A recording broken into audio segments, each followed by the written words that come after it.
You can listen to The Professional Left wherever you get your podcasts, on Netroots Radio, or at our website, proleftpod.com, where you can also contribute to this podcast. There's a PayPal button at our website, or you can mail us a letter and or contribution at P.O. Box 9133, Springfield, Illinois, 62791. This is the podcast for July 1st, 2025. It's not safe for work. Recorded live from the Cornfield Resistance, where we really, really resent being here because it's really, really interfering with our beach vacation. It's The Professional Left with Driftglass and Blue Gal.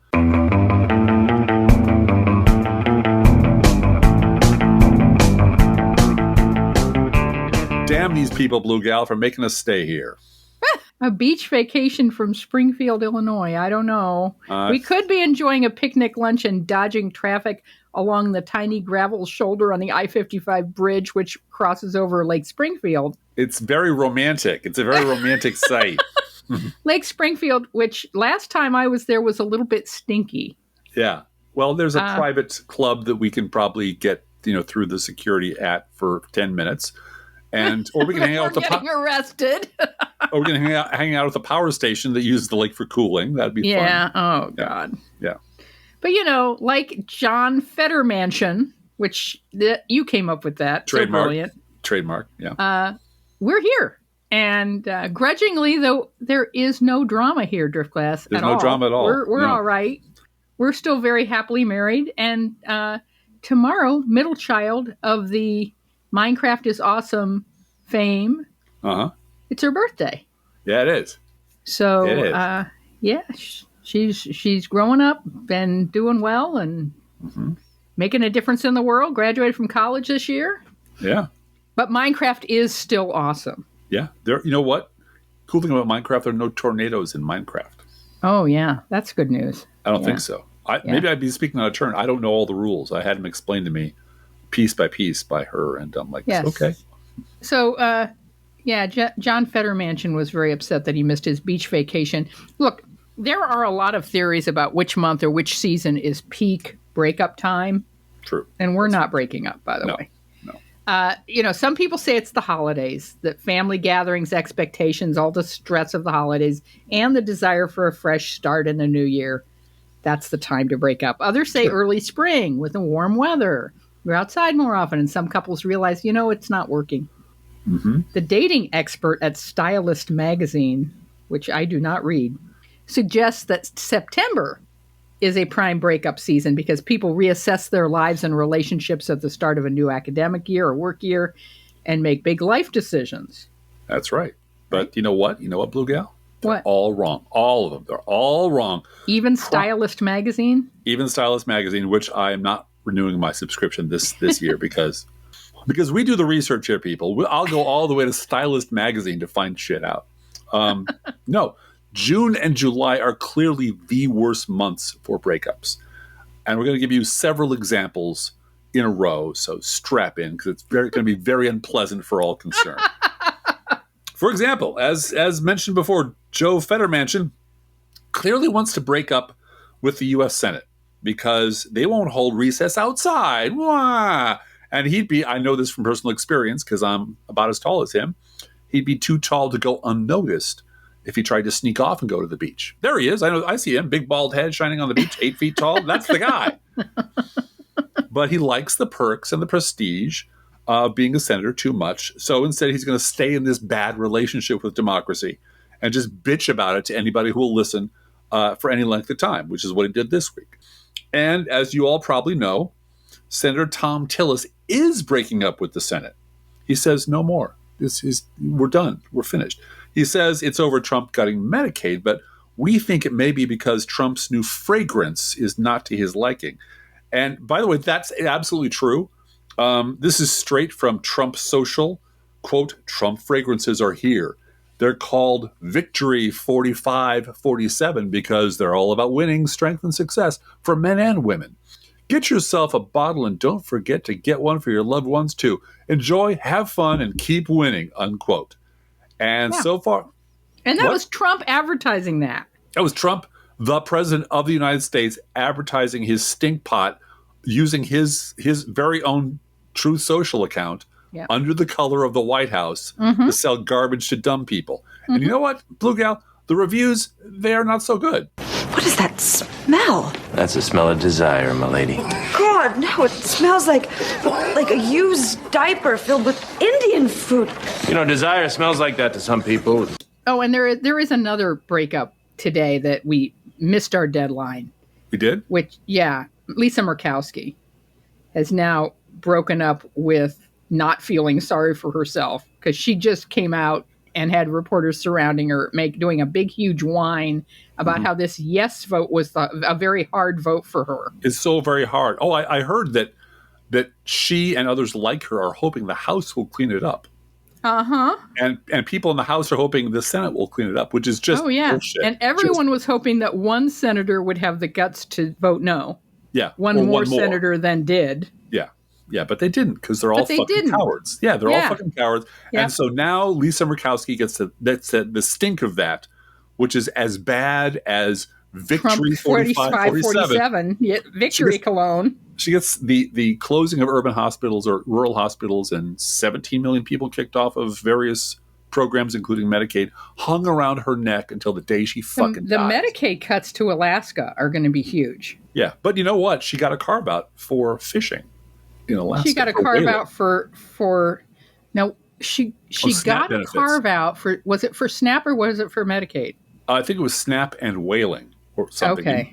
But I'm not quite sure. But part of it was taken away from her by the parliamentarians. Yeah, So parliamentarians said no on. I think it was. I want to say it was. I don't remember now. It's and terrible. you know what the parliamentarian said when she objected to that? The parliamentarian said, "I've altered the deal. Pray don't alter it any further." Well, because just fucking whore. What a whore. And you know what?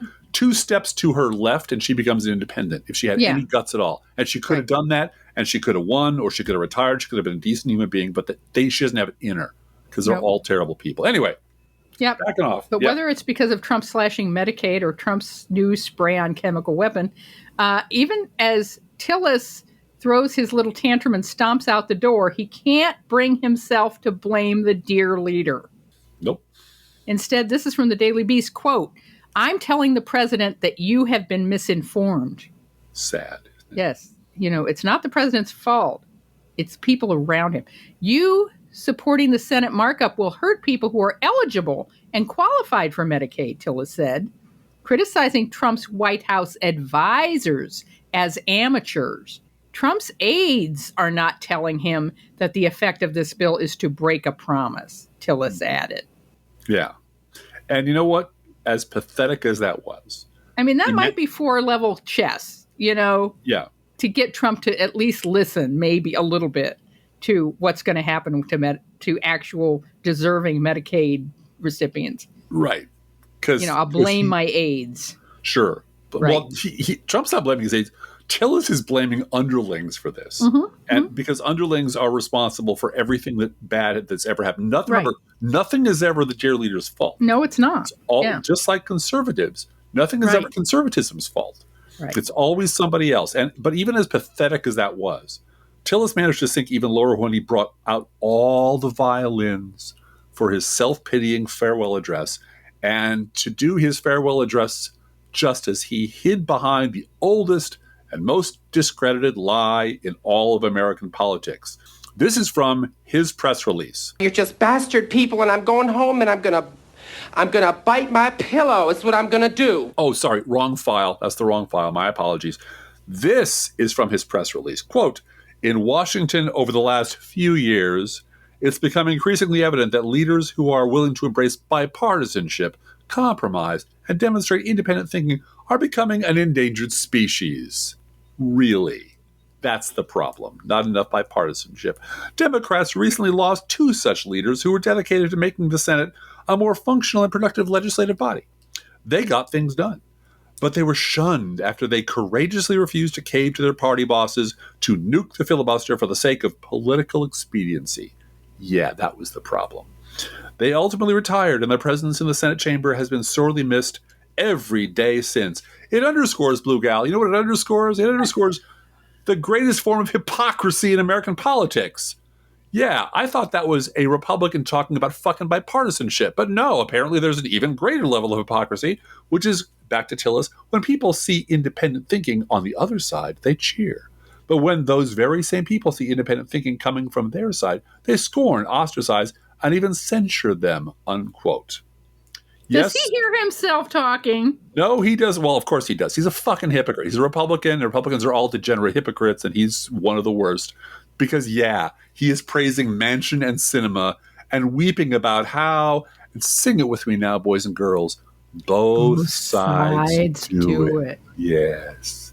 And for the record, Mr. Bipartisan voted to confirm every single one of Trump's criminally incompetent cabinet nominees. Yep. So, this underling's misleading you. He voted for all of them. He did. Right across the board. Not one no vote for any of them. Yep. And when it came to impeaching Trump the second time, here's what he had to say. Quote, "The charge of incitement of an insurrection, which is a subjective standard where one elected official's passionate and fiery speech is another's incitement of violence, especially in an age where politicians on both sides of the aisle have repeatedly used overcharged and provocative rhetoric. Everyone knew going into this impeachment trial that it would infuriate one half of the electorate regardless of the outcome and make our nation even more polarized. I hope that the end result is short-lived and the responsibility falls on all of us to do better." Unquote. And now Tillis is breaking up with the Senate because of all the Senate mean girls and Trump's sneaky advisors who have cruelly misled the president about the monstrous bill that Trump negotiated and is demanding everyone's support. Jesus Christ. So sad, Driftglass. It's so sad. Yeah, his solution to all of us doing better is to quit, which I think is fucking adorable. Maybe we can all do better by quitting. Yeah. Well, maybe he could take a few of his colleagues with him. Yeah, that'd be great. There's 16 of them who voted yes today and who are running for re-election. Lash them all 2026. Together. Lash them all together, and the first one to step off a pier and then watch. That's a beach party right there. That's There's your beach party. Yeah, and everyone knew going into this that it would infuriate one half of the electorate, regardless of that. Everyone knew that one half of the combatants in the Civil War would be unhappy with the outcome of the bill. It didn't really that work. Broke the windows in the building in which I work are going to be so unhappy with the result. And the Civil War made us even more polarized as a nation. So maybe we should. It really did polarize us. It's true. It is so clear that this poison, this bipartisan lie, this thing where both sides are always to blame for everything, is so deeply wired into their DNA. It's their exit ramp. It is. It's their happy place because they know they can't say Donald Trump's a fucking liar and he's taking me off Medicaid and Elon Musk's a lunatic and I've had it and I'm done. Can't say that. They grow a little bit of a spine, like a vestigial remnant of a spine, as they're walking out the door when they can say, his aides so cruelly misled him. It's just so very sad. But they can't bring themselves to tell the story that's true because nobody will report it. The only thing that gets through the media filter is both sides do it. And that's a media problem. It's a feedback loop.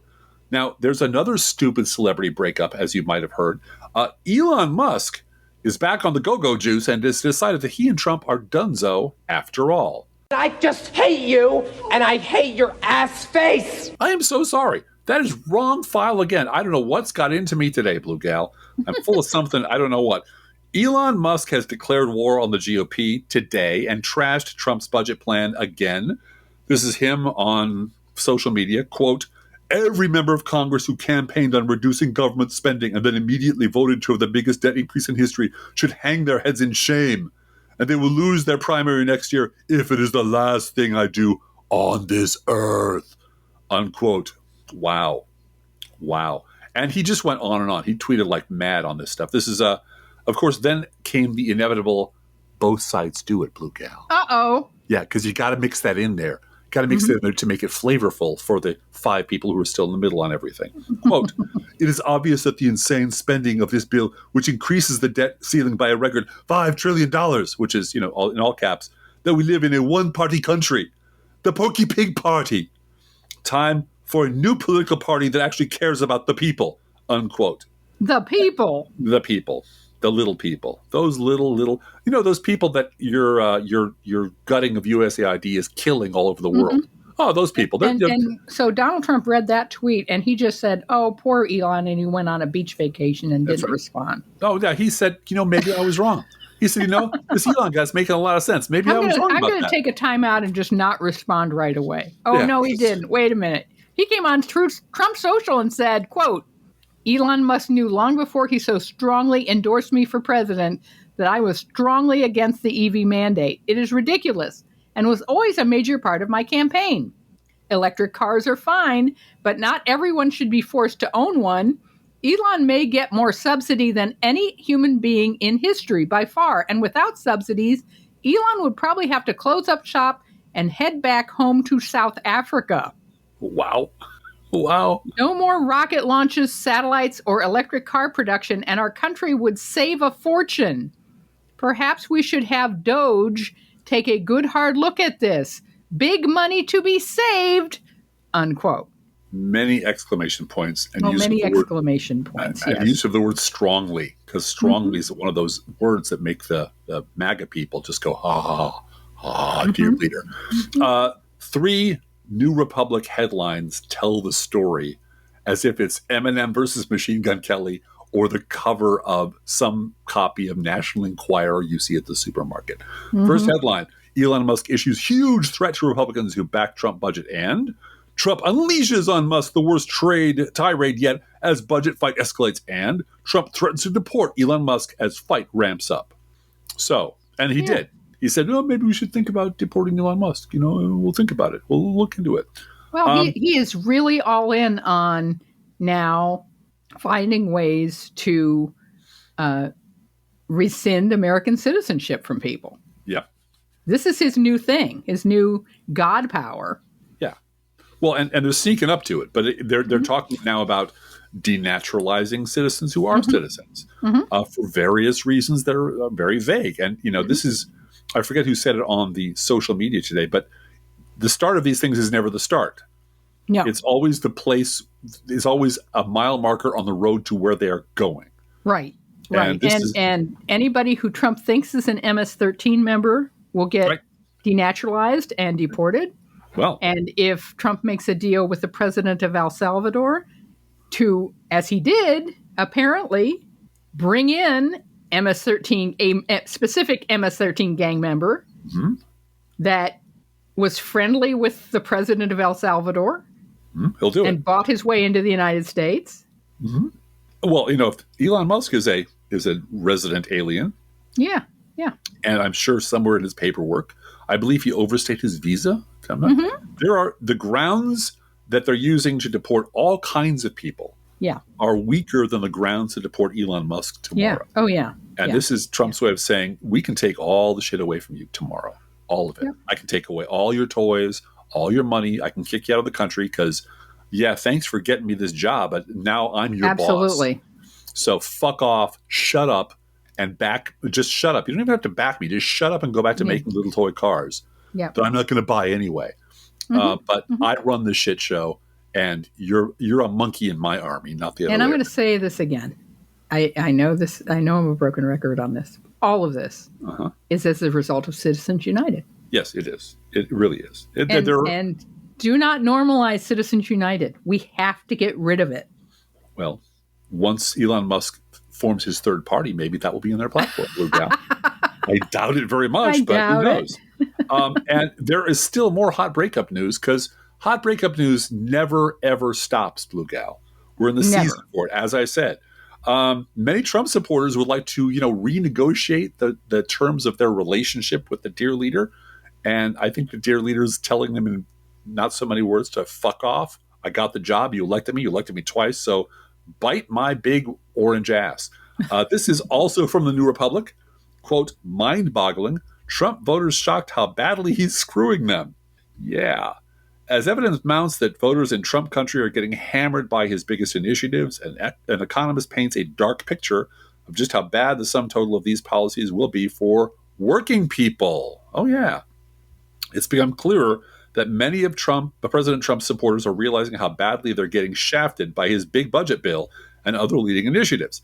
Senator Mitch McConnell just privately admitted that many Republicans are getting major blowback from their people back home, quote unquote, about the Bill's deep Medicaid cuts, adding, "They'll get over it." A stunning Fox News poll found that a majority of white men without a college degree oppose the bill. Crucially, these voters make up the heart of Trump's base. Even Trump's own pollster just bluntly suggested that Trump voters are feeling betrayed. On top of all that, Trump supporters again and again have been horrified to learn that his deportations are victimizing immigrants that they like. And tariffs are already hurting Trump country, unquote. You voted for. This is what you voted for. This is what you voted for. This is what you were too busy to vote for. Vote against. You were too busy to vote against, right? Hey, these are all Trump voters, and they were too busy to pay attention. Too busy to pay attention to politics for the last 20 years. Okay, then sit this one out, clown. Because you know, if you're too dumb or too lazy to notice what's going on in your own country, don't have opinions about it. Yeah. Sit down and shut up and let us figure out how to fix this shit you keep breaking. One last bit of breakup news involving Candace Owens losing whatever was left of her mind. She went into some long deranged ramble about her getting direct calls from the White House with Trump on the line, linking her commentary about Brigitte Macron, the First Lady of France, to the outcome of the Russia-Ukraine war. Which is nuts. And most pertinently to all of this is she was critical of Donald Trump. Oh, can't do that. Apparently, this was enough for some of her cult to bail on her. Ava Zolari, who describes herself as Christian patriot dog lover, sharing faith and freedom and here for God, Texas, and country. And when she says here, she means chitter. Mm-hmm. And she's also running for Congress, because of course she is. Aren't they all, Blue Gal? Aren't they all? Told her 47.9 thousand followers, quote, "I won't post or repost anything from Candace Owens. This is what happens when we elevate someone to a pedestal." Take a moment. Think about the implications of that statement. Continue. "I once had deep respect and admiration for her, but her recent actions are a disgrace to the conservative movement. She hasn't just turned her back on the president, she's betrayed all of us and put others at risk. This isn't the behavior of a principled Christian." And sit with that. Again. Think about what she's implying. Just deep breath. Fucking A. This isn't the behavior of a principled Christian. It's the pattern of someone consumed by ego and lacking accountability, unquote. I know it's wrong. To pull some weirdo off the internet, but she is running for Congress. She's running for Congress, so she's fair game. She has 50,000 followers. There were a bunch of comments that weighed in like, "I used to respect Candace Owens, but now she's done this terrible thing," and it's all based on her ego. My God, who does she think she is? And she's not accountable for what she says. Accountable. She just says things. I believe in free speech, but my goodness. And I'm like, they really, really don't hear themselves, do they? They really don't. They have no fucking idea. There's no mirror that exists in their universe that will reflect their image back to them or the dear leader's true features back to them. They really are just reprogrammable zombies. And you said a mean thing. And what sort of principled Christian and I want in my heart of hearts to give this to Tom Nichols and Bill Kristol, just to say, hey, I didn't realize that her reaction was disgrace to the conservative movement. Tell me more about the conservative movement and how the conservative movement works. What do those words mean? Oh, and let's talk about Christianity for a while, shall we? And they really have, I don't know, I guess the term is cultural appropriation. Taken all of the buzzwords from all the years that were being recited as shibboleths. Yeah. On the right, the conservative movement and freedom of speech and so on and so forth, and they've turned them into bumper stickers for their insane fascist movement. Yeah. And every time someone violates that, they just look at you and say, "Why are you being a bad Christian? Why are you being a bad American? Why are you being a bad conservative?" And all I can do is laugh at this point, kind of an awful laugh, because this is what we have been telling people is going to happen to the GOP for more than 20 years. Yeah. And now here it is. And it's glorious. I mean, this crazy bitch angry at Candace Owens for being a crazy bitch is just, it's chef's kiss. I know it won't save any lives. I know it won't fix anything. But watching them eat each other is just a little bit joyful for me. Maybe that makes me a bad Christian. It is. And then again, it's just so deeply offensive. Oh, yeah. Oh, God. That Donald Trump and Bibi Netanyahu come before Jesus Yeah. in the order of being a good Christian. And, Candace Owens and Laura Ingraham and Kristi Noem and all of those whores Charlie Kirk, yeah. wear a cross around their neck. Mm-hmm. And sometimes a big diamond cross. Because you want to show how really much you love Jesus Christ. You know who I really want to interview now? Now that I think about it, I want to interview the leaders of the Sangamon County Republican Party and say, remember a few years ago when you paid Candace Owens a lot of money to come and talk to your group because she was the greatest thing ever, and you paid Charlie Kirk to talk to the same group the next year or the year after because he's the greatest guy ever? What do you think of these people now? Tell me more about Candace Owens and how much you think that this is what the people wanted to hear. So that's why we brought her on board. Do you really think she's a bad Christian? Has she betrayed your dear leader? Tell us more about how you feel about that. Yeah, but I'm not going on their podcast. I know exactly the answer you get. Both sides are equally bad. That's right. We're just trying to keep the party together, and both sides are. We don't like all this divisiveness. We should just listen to Donald Trump and move on. I'm not perfect. I'm just forgiven. I'm just forgiven. And bless her heart. Bless her heart. Candace Owens, bless her heart. Maybe she'll come around again. She has. I pray for her, Blue Gal. I pray for her, and as soon as her view count on YouTube drops, she'll be back. Yeah. She'll be back on the Trump train. So, anyway. Shall we? Class, we got to do a news roundup. Must we, Blue Gal? I wish we didn't, but would you want to start with the New York fucking Times, please? Yeah, let's do with the big one first. The one that everyone knows about already. This is from the New York fucking Times. Quote, Senate Republicans' current version of Trump's big, beautiful bill would be the largest rollback of the U.S. safety net in decades, cutting Medicaid by 18% and food assistance by up to 22%. The Congressional Budget Office estimated 11.8 million Americans would lose health insurance, and over 2 million would lose food assistance, with up to 17 million people affected by the broader cuts.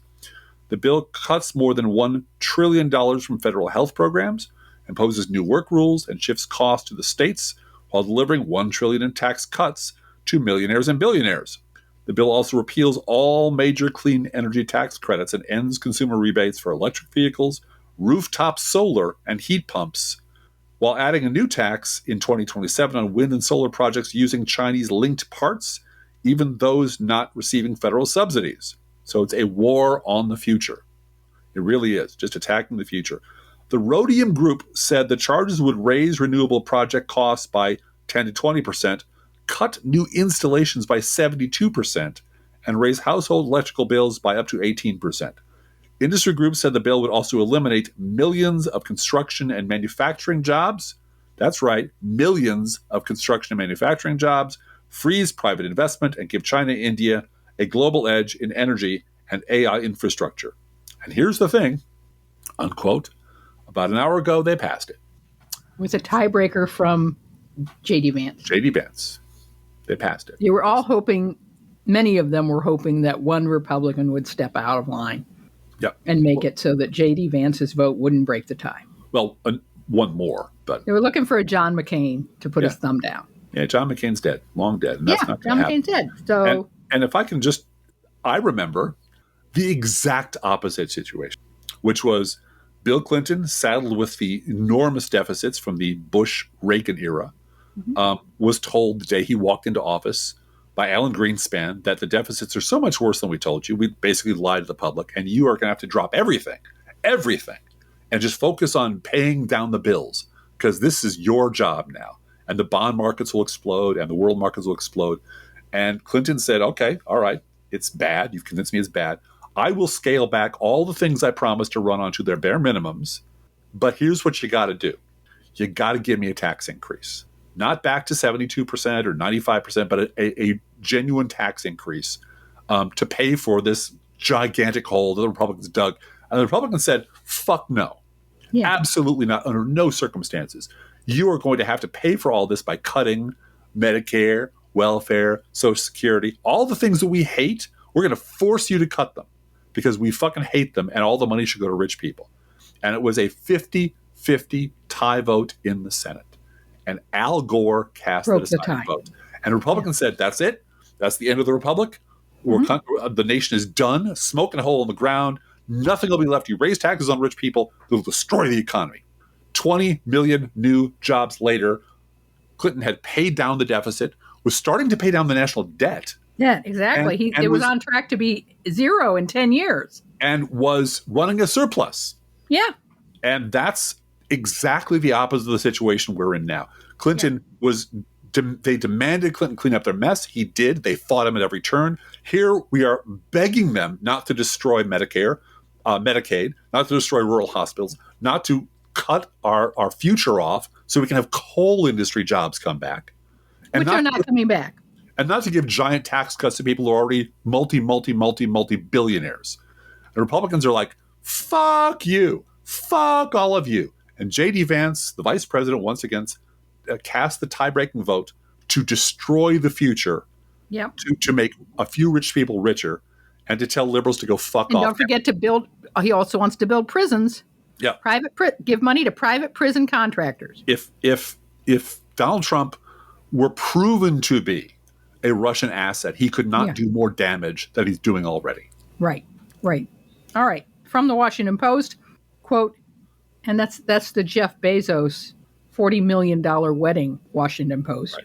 Mm-hmm. Trump sent a handwritten note in Sharpie to Federal Reserve Chair Jerome Powell demanding interest rate cuts. The note, written on a chart of global interest rates, accused Powell of costing the U.S.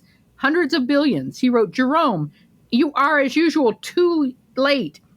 And he demanded rates drop by a lot.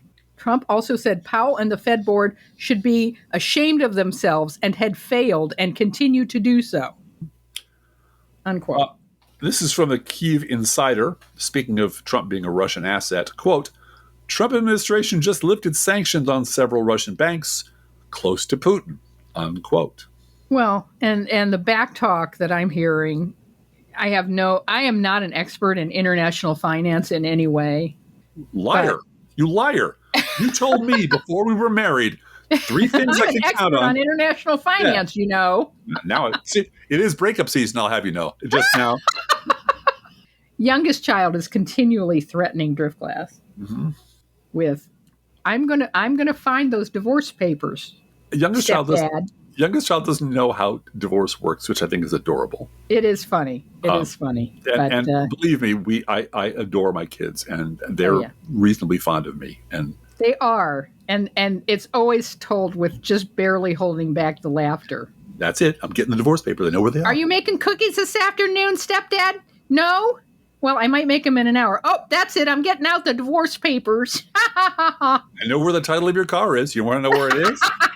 Yes, you do.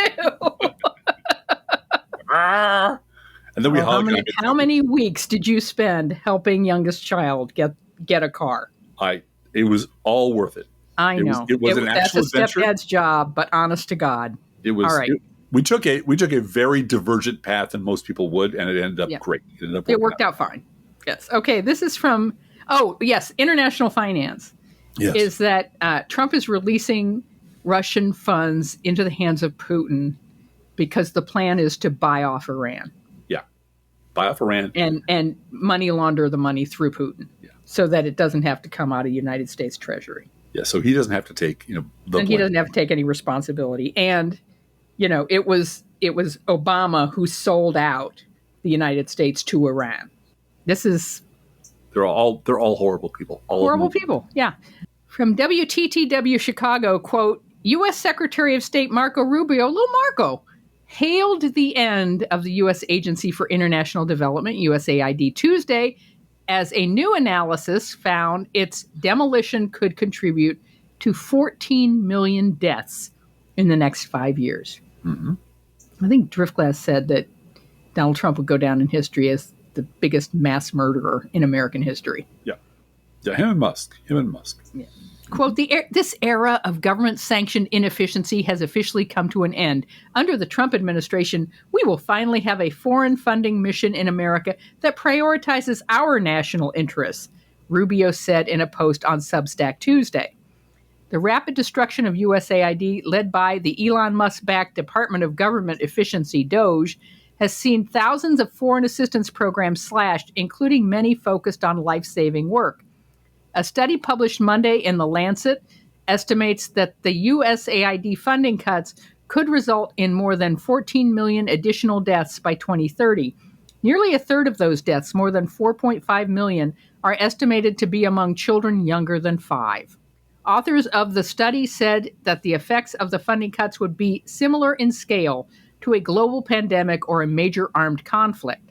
Unlike those events, however, this crisis would stem from a conscious and avoidable policy choice, one whose burden would fall disproportionately on children and younger populations, and whose consequences could reverberate for decades, they wrote, unquote. This is on them. This is on Marco Rubio and Donald Trump. And they're doing it on purpose. On purpose. Doing it on purpose. Yeah. This is from the New York Review of Books by Fintan O'Toole. Quote, a show of force. What Trump was trying to demonstrate in Los Angeles is that he can project armed power into every American community at any time. Donald Trump's desire to militarize American politics and politicize the American military is unfinished business. Militarizing American politics means defining all those who do not conform to his vision of normality as mortal enemies to be confronted as though they were hostile foreign nations. Politicizing the military means dismantling its self-image as an institution that transcends partisan divisions, is broadly representative of the U.S. population, and owes its primary loyalty not to the president but to the Constitution. These aims are intertwined, but the first cannot be consummated until the second has been accomplished. Trump failed to do this in his first term, but he's determined not to be thwarted again, unquote. And the whole ICE thing is an extension of that. Yeah. His shock troops. Fascism is not on its way. It is here. It is here right now, and it's happening right now on American streets right now. This came across my email today from Frommers, which is a travel website. Travel news, reviews, and inspiration since 1957. Quote, as Las Vegas tourism craters, resort fees are waived at some hotels. So go to Vegas for your bargains these days. In April, the city reported a drop of 180,000 visitors compared with the same month in 2024. Visitor volume has declined by nearly 8%, and gaming revenue is down nearly 5%. So many revenue targets are being missed in Las Vegas that the casinos have been firing dealers and replacing them with automation. Las Vegas's latest posted unemployment rate, driven largely by losses in the tourism and gaming sectors, is 5.2%, one of the worst rates in any U.S. metropolitan area. The situation shows no signs of improving this summer. Advance bookings from Canada, and happy Canada Day to our neighbors from the north. Happy Canada Day. Mm-hmm. Advance bookings from Canada to the United States, which normally prop up the U.S. tourism industry, are now down by about 70% compared to last summer. No shit. No shit.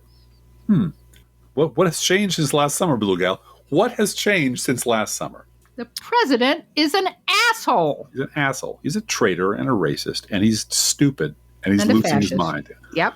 He's all the worst things you can imagine in one big orange sack of shit. This is from Forbes. Quote, Musk fires top Tesla executive amid plunging Tesla sales in Europe and Canada.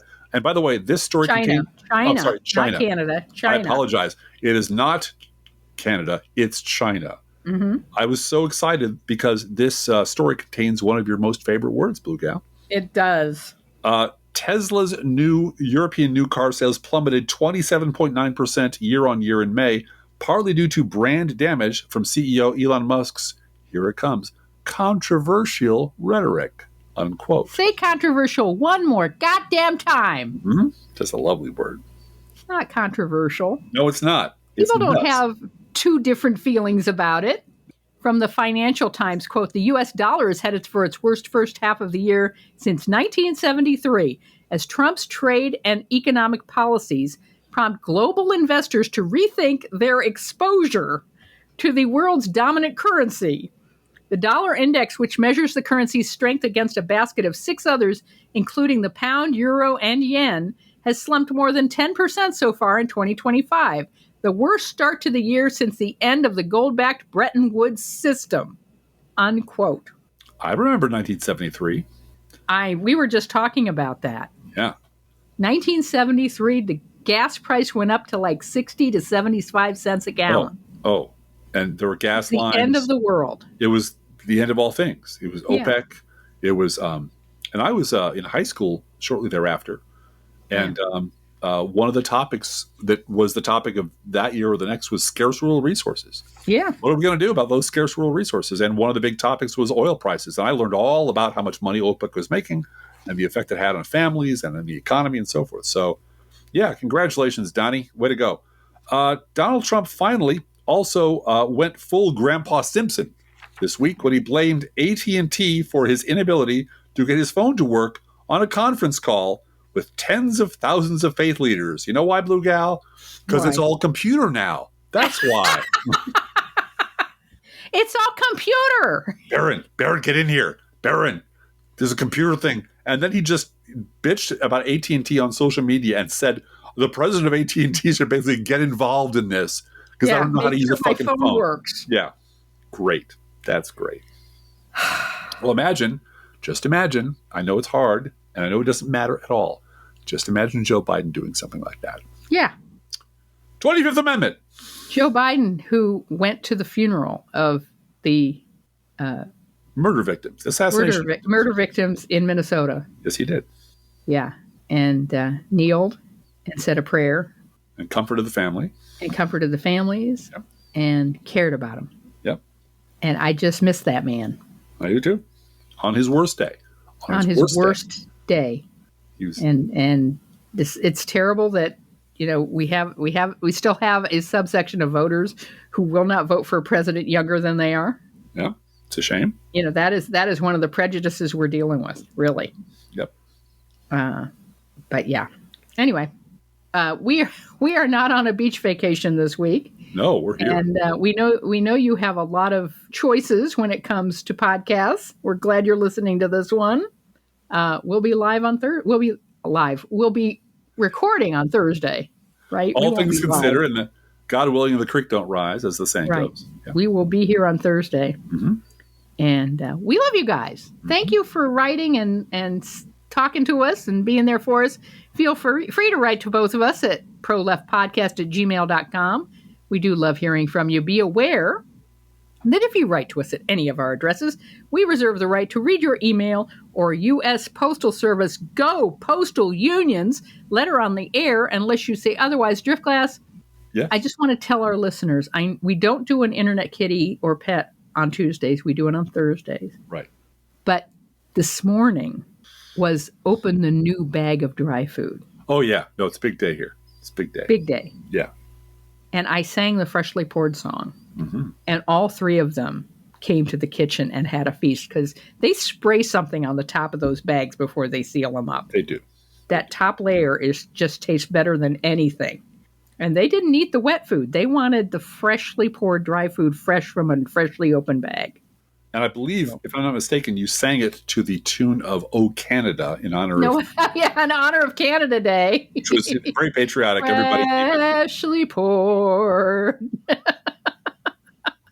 We'll work on it. We'll workshop it. We got to workshop that for next year. A whole bunch of these things come up as we're talking, so sometimes they're not as well thought out as possible. But this is something. I love you, Driftglass. I love you, Blue Gal. And what we also say on every show for the last 13 episodes. 913. 913, man, Jesus. That's a lot of episodes. We do appreciate it when you share this show on social media, especially since a whole bunch of other people are taking the week off. So, more for us.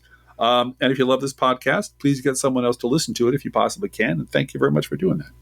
Thank you to the Senate Democratic Caucus, which in its entirety voted no. Yep. Not one stray. Not one stray. Thank you. Hey, Driftglass, how are the Internet Kitties doing this week? Well, Blue Gal, the Internet Kitties have already left for the beach. Let's think about living. Think about living. Let's think about loving. Think about loving. Let's think about the hooping and the hopping and the popping and the lovey-dovey. Let's forget about the wine and the crying, the shooting and the dying, and the fellow with the switchblade knife. Let's think about living. Let's think about life. The Professional Left podcast is recorded under a Creative Commons license. Copyright 2024-25, GGBG Productions.